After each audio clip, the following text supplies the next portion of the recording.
Now to Procter & Gamble. The shareholders have a high-stakes vote today. Investor Nelson Peltz is trying to secure a spot on the company's board. He wants to restructure P&G from the top down. Joining us now is business reporter Dan Monk, who's been all over this story, and he joins us from WCPO.com. Why does this matter? Why does this vote matter so much?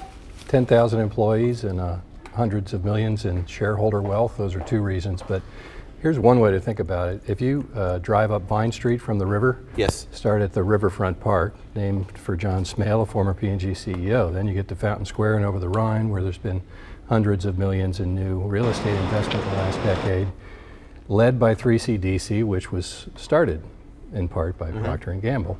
Then you go up Vine Street to University of Cincinnati, where Louise Nippert, a Procter & Gamble heiress, helped build a stadium.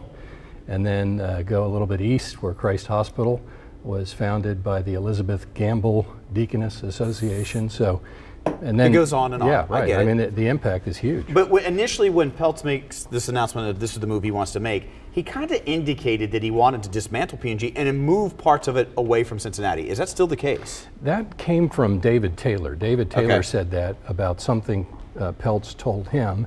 A few weeks after that, Peltz came out with his white paper, where he said he wants a lean holding company with 3 autonomous business units beneath it.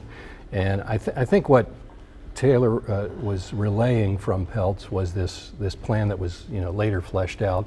I doubt that Peltz definitely says he doesn't want to break up P&G, doesn't want to move it out of Cincinnati, doesn't want to replace David Taylor, and that's what riles up the people that aren't part of P&G from that standpoint. From the standpoint of David Taylor, is he trying to save his job and the managers that have protected their jobs for years? Well, I don't think so. No, I think he thinks that they've got a plan underway that is working. And they've spent the last 5 years here really reorganizing the company. It's not like they haven't done some drastic restructuring. They sold 100 brands. They got rid of 34,000 employees, $10 billion in annual cost. And they think they're in a position now to really kind of ramp up the growth. And more importantly, I think what they think is that they have sustainable growth now. They have a chance for all of the 65 brands that remain to be dominant brands in the categories where they compete.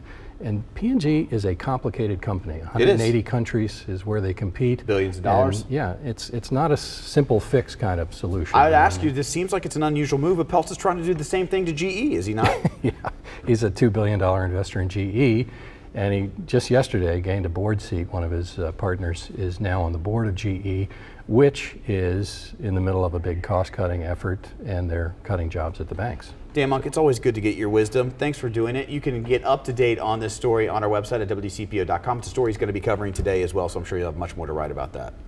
I hope so. Thanks, sir.